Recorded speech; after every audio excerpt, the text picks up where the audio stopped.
Kingdom Hearts! What if you put the entire Disney canon and your favorite Final Fantasy heroes all in one game? And then ignore all of that and instead have unidentifiable people in cloaks recite poetry instead. Kingdom Hearts! Hi there! This is the Dissected series. This is not a review show, not here to tell you to buy a game or not. Just exploring what stories especially do to my brain. Our brain perhaps. When something is really fantastic or a story just doesn't work, I just like to poke around and start digging why it has an effect on me. Like a technician tinkering around with a broken television set. And, well, Kingdom Hearts perfectly lends to exploring what it's trying to do, as that game series has way more mysteries and symbolism and themes and moral lessons for us to bite into than actual, story events. Now, the following video is one of my attempts to describe my train of observations and why the Kingdom Hearts story is completely off to me. Don't get me wrong, love the games, gameplay's fun and the story has moments. But I'm a detached, sarcastic asshole laughing at the events rather than a captivated fan at this point. Anyway, so pure Kingdom Hearts fans probably won't like this video at all, you've been warned. But I'll try to keep it classy and respectful, in between being horribly sarcastic. I am a parody animation maker after all. Also, I might get a few facts wrong here and there. We're talking about a 5-hour saga about time-traveling body-morphing clone beings of abstract concept to split up into several beings who, if only they write their name in a book, they can turn into another being whose memory can turn a puppet into another being that's also time-traveling body-morphing clone person, so it can be hard to keep track of details. I'm sure you'll forgive me, oh no you won't, it's the internet. Anyway, the Kingdom Hearts story works on 3 layers. You have a mystery, random clues scattered over the game that hint to the plot of future games. The actual story, the mission our hero has, the thing we spend the RPG actually doing, and the moral, the theme, the concept the author wants us to think about. Now, the actual story of Kingdom Hearts games are usually just stupid. Kingdom Hearts 2, go on the journey, bad guys, kill them, bye. Wait, what? Journey where? How? What did these bad guys do? Why should I kill them? What? Oh, okay, I guess I just jump in my spaceship and go somewhere and start journeying. La la la la, gee, sure hope some random Disney movie will be taking place in this mountain, otherwise it's gonna be really boring. Whatever, video game excuse. Kingdom Hearts fans will say it's the mystery where it's all about. The vague clues you get that hints to the truth of the story. Now this is what sets Kingdom Hearts apart from all other RPGs. This sensation of having a strange world of randomness, with the jigsaw puzzle slowly falling into place with a progression sense of epicness. Now I won't be talking about the mystery in this Dissected yet, because that's a huge story for another time. But yeah, this is what it's all about. This is what makes fans love these games. Except me. I hate this! However, today, I want to talk about the third element, the lesson, the moral, the symbolic backbone of the games. In any other video game, I usually don't give a rat's ass about this. That Mega Man's musing about peace makes no sense within the gameplay, doesn't bother me a bit. Pokemon's lecturing about loving animals even though they constantly put them in battles doesn't faze me. Those are just little misguided attempts to give their story some extra philosophical street cred. It's cute, whatever. Kingdom Hearts, on the other hand, spends hours lecturing us. So with all the hours of hammering those lessons in our face, the fact that they take such a huge chunk of the narrative, that makes them worth of our attention for this first Dissected chapter.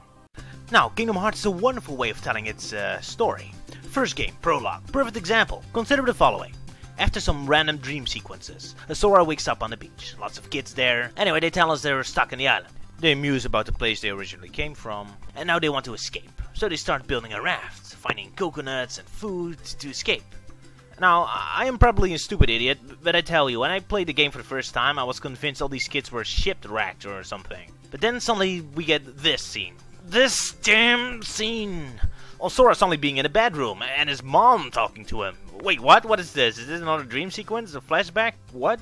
But it fits directly in what's going on with the story. So this thing confused the heck out of me for the rest of the game and Chain of Memories all the way up until Kingdom Hearts 2. There, we get something extremely unique and rare in the Kingdom Hearts series. An establishing shot. There was a town around their small island. So the game was screwing around with my brain. Great. To be fair, in replaying the prologue with the knowledge ahead of time, there are a couple hints already implying the kids leave the island to go somewhere else every night. I consider this a warming up test from Kingdom Hearts. Like, whether Sora is shipwrecked on a deserted island or just living in a quiet town is entirely irrelevant to the rest of the story. It's just a minor detail from the setup.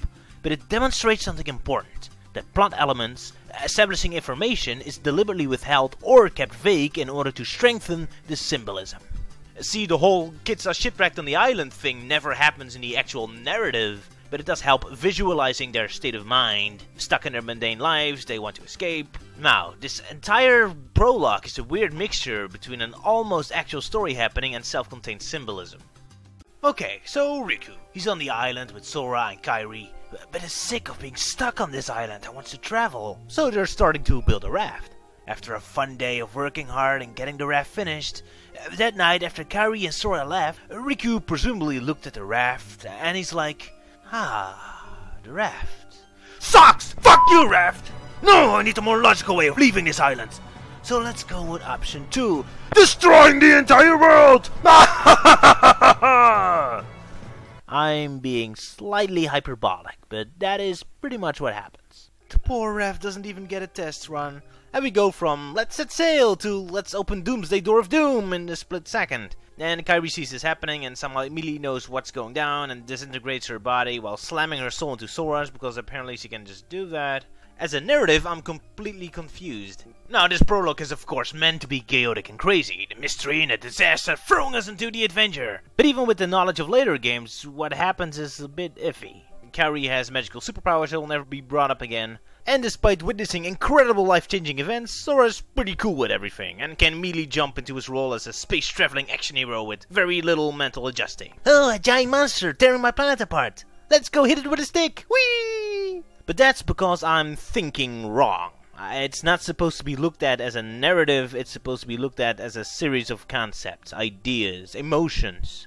These things aren't story props, they're merely visualizations of themes and emotions. Portal of Darkness is about leaving your mundane but safe life behind you and take a chance in a strange new environment. Planting memories in your friend is about creating legacy of yourself through memories. And that poor raft. The writers never put it there as an actual mode of transportation. It was just a symbol for the friends' shared effort, constructed hope and escaping their lives. Kingdom Hearts 1 is actually one of the more tame stories. The rest of the series puts this symbolic energy over narrative flow in overdrive. It's very sneaky, it starts easy. Dream drop distance. Sora and Riku need to have a Keyblade exam. Ah, an exam, okay, I know what exams are, so they'll do some Harry Potter Kung Fu stuff now, alright. So anyway, the exam takes place in the Dream Dimension. That's where the planets go that weren't correctly restored from damage after the events of the first game. To go there, they travel back in time to the beginning of the first game, so before the planets they're going to visit even went to the dimension they're going to go to now.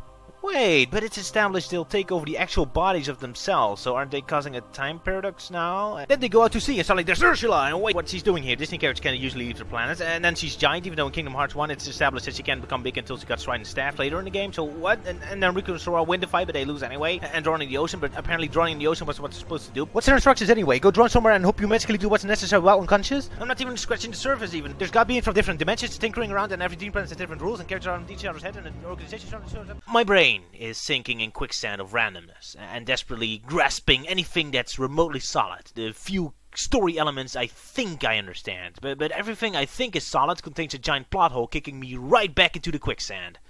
It's like the game's preparing your brain. Stop holding on to facts and story elements. Sink in the quicksand of emotions and symbolism. It does start to make a lot more sense when you stop looking at it as a story, but more as a pure symbolism collection. The raft, for example. On the narrative level, completely random. Why a shoddy raft requiring time travel to get to is such an important part of going to sleep. But you know, symbolism! The raft was a shared effort of the island friends and represents their desire and attempts to escape their boring lives. It represents hope and friendship. And in order to go to sleep you need strong heaps of hope and friendship.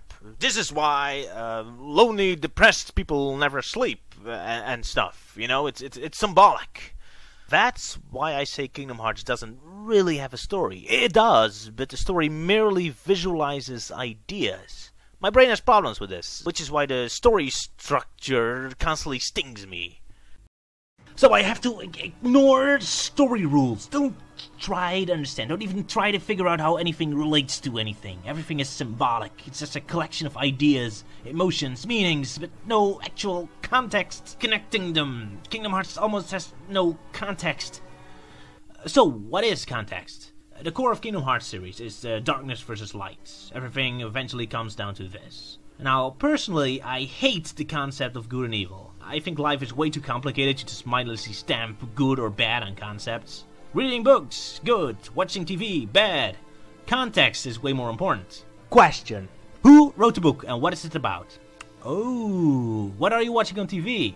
Ah, the answers to these questions can vastly change your judgment whether something is a good or a bad thing. Besides, very few things in life are entirely good or bad. There's always several consequences, good and bad, to everything.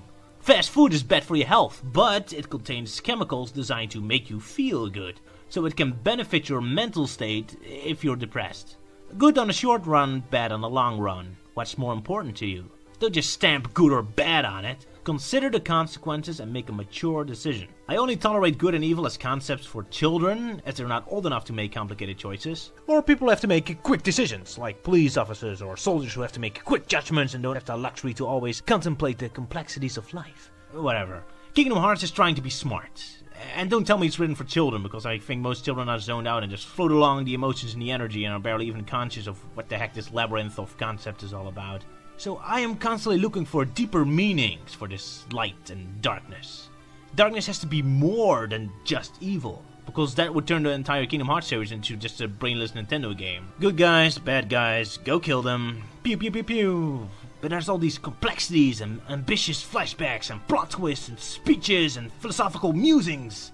It clearly wants me to think that there's big things going down, that it's teaching us complex truth and want to contemplate our lives. So it's so confusing to me when I see all these powerful visuals and music and all this poetry. Yet no matter how far I dig through this labyrinth, my brain just sees nothing other than... Darkness is bad, go hit it with a stick. Light is good, be friends with light. And in a few cases there's more under the hood, it's too abstract for me to take it serious. Xenohort's quest for power causes him to lose his identity.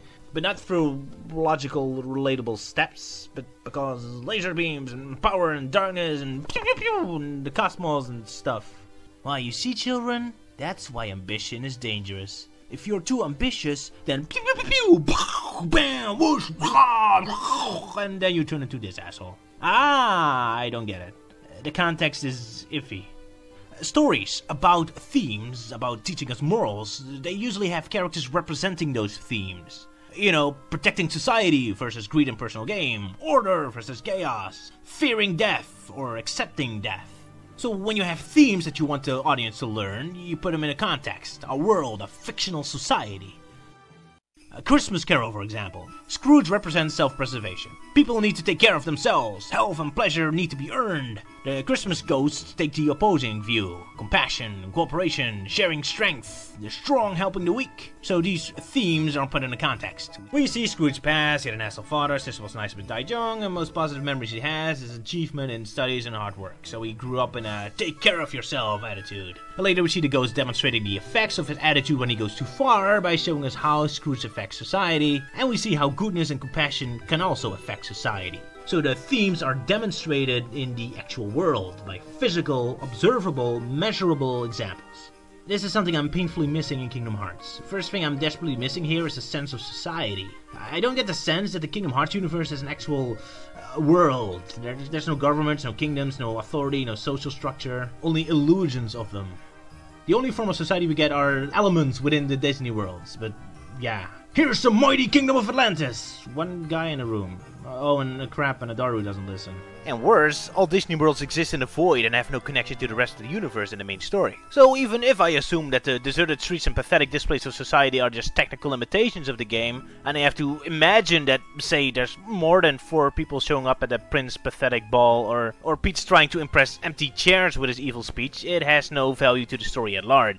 Everything is just so deserted and alien. Is this supposed to be Central Station, a major city? Where the heck is everyone? I was hoping that the Keyblade Master stuff from Birth by Sleep would finally create a more solid organization. Like a space police thing, them working together to solve the mystery.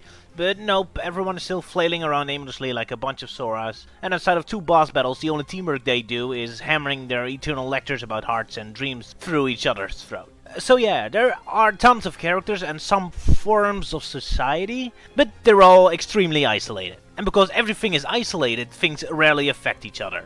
Physically. In Chain of Memories, the organization is introduced as people who betray. Larxene betrays the organization, Axel betrays Larxene, Vexen is a betrayer, Marluxia betray. Makes sense. Sora and the heroes are obsessed with friendship, so obviously the organization will represent the opposite of friendship, betraying. However, I get absolutely no context to this betraying. We're introduced to Lark's team betraying the organization even before the organization itself is explained or defined. I don't know who these clowns are yet at this point in the series, so there's no context for this betrayal. Maybe Lark's is a good reason to betray, I don't know. Worse, I have no idea what the effect of their betrayment has on the rest of the organization. I don't know what Xenohort has planned, I don't know what them betraying causes for complications, I don't even know what Xenohort thinks about any of this. It has no tangible effects. The most we get is the rest just sitting going, oh, he betrayed us, we're an asshole, and then they just keep doing what they were already doing. Okay, whatever. Just Larxene betrays, and that's bad, because bad guys. Or Demyx. He represents laziness and cowardice, I guess. Now, to have laziness represent as evil, a story would bring in context. Like, let's say a guard protecting a princess who would be lazy, ignores his duties, and the princess could be assassinated. Ah, his laziness caused consequences. He's responsible for that death. This teaches the audience things. Laziness can be dangerous. But Demyx, on the other hand, is just a comical guy doing funny things, and then we horribly murder him.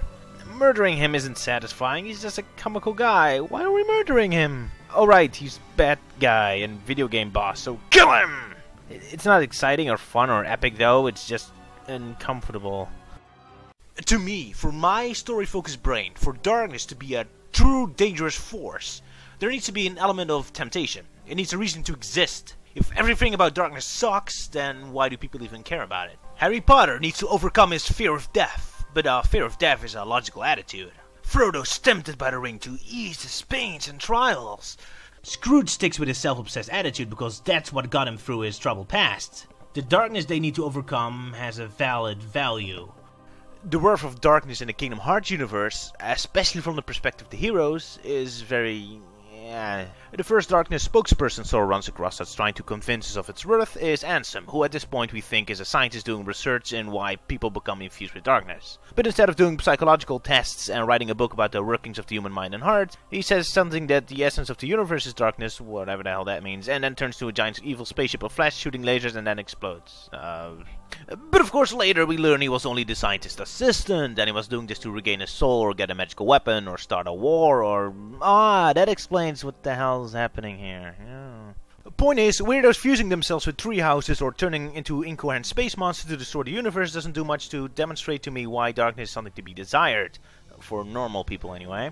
Hey, if that essence of the universe of yours would jump off a bridge and turn into a space monster of doom-destroying planets, would you too? This demonstrates why darkness is something you should be hitting with your magical stick, but not why everyone's constantly lecturing our heroes to come to the dark side. And I'm supposed to take that seriously. Indeed, usually heroes have to be tempted by evil. Sora never is, though. Darkness is said to give you great power, but Sora's immediately the chosen one and gets super duper awesome Keyblade in the opening. We're barely past the halfway point of the first game of this 10-game saga, and Sora already shoved his foot up the ass of a cosmos-bending genie, skyscraper-sized sea witch, and an entire platoon of Greek gods. So surprise, he doesn't care about power. He's already Space Chuck Norris. So to Sora, this whole light versus darkness thing is a non-issue. Light is awesome, darkness sucks, hit dark people until they explode. And to Riku, he's a little more interesting as a protagonist than Sora, because he isn't immediately a super chosen one mega messiah with a key who saved the universe with his super weapon, but he actually has to figure things out for himself from scratch. Alrighty, darkness gives you power, except every time we face Riku we kick his ass, and every associate Riku has is eventually taken over and consumed by the darkness. Oh, and as a cherry on the sundae, Riku's body gets taken over by a bigger villain, so everyone using darkness is turned into a slave. So, pretty lame power source. And, okay, I'm just being an ass. Of course, the villains didn't know this beforehand. And it's not like darkness is literally advertised to us as something to enslave you. Accept the darkness. You have no choice. If you are to serve me again. All you have been talking about is the darkness. I can only assume you want to pull me back in, so you can play puppet master. I knew you'd be the one to most appropriately serve me. And now, surrender to me again. You're crazy!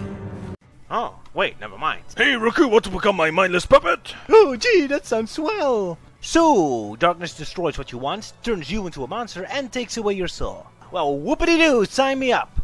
So the idea darkness is tempting to any sane character is laughable. So all the lectures about it are meaningless. Oh, and then the game suddenly introduces the idea that we need balance between light and darkness. Oh, yeah, well, of course. Everyone needs to be a little possessed by giant monstrous beasts destroying galaxies in order to be a true human being. So the light versus darkness, or more laughably, balance between them, has no grounding to me. It sounds epic and grand and noble, but it has no context, and it's therefore silly to me. At the end of Kingdom Hearts 2, we get a shocking scene of clarity, where the very questions I was exploring in this video are brought up by the main cast. So, why is darkness evil? Huh, we don't hate it. It's just kinda scary. Oh, it's not, it's just scary. Well, yeah. So, why are we murdering everyone again? It's because you mess up our world. Oh, right, because they're assholes. Then Xenohort ponders the rights of nobodies, and if they could have helped them in some other way. And Sora replies, Just give it a rest. You're nobodies. You don't even exist. You're not sad about anything. Ah, the Adolf Hitler approach. Your species doesn't count as human, so it's okay to murder you. Alright, so our heroes are racists. So there you have it. Over 20 hours of cutscenes philosophizing what essentially comes down to, don't be an asshole. Okay. The rest of the philosophical debate is pretty much light, darkness, friendship, identity, dreams. They're all concepts that exist. The greatest strength of Kingdom Hearts is its vagueness. Because everything is so vague, the audiences can insert their own emotions, their own life experiences, their own meaning into everything. So it can become really personal if you're that kind of person. So it's a fantastic game when you're spiritual, when you have strong feelings or are unclear on your position in life. So, perfect game for teenagers. Heck, the whole Organization 13 is a perfect representation of the teenage mind, with their unclear, floaty, but important sounding objectives they desire, but can't properly attach emotions or solid structure to. But for people like me, following the narrative is either a nightmare or a goldmine for parody opportunities. Anyway, the greatest thing that bothers me is the fact that this is presented like a deep and complex philosophical debate. It's extremely confusing to me, especially why these poor Disney movies are dragged into this mess. Hey, Disney movies, for all their simplicity, at least have relatable villains. It's a shame. I love the characters, the graphics, the music, the gameplay. So much art and beauty on display. If only they used it to tell a story, instead of reminding us that concepts exist.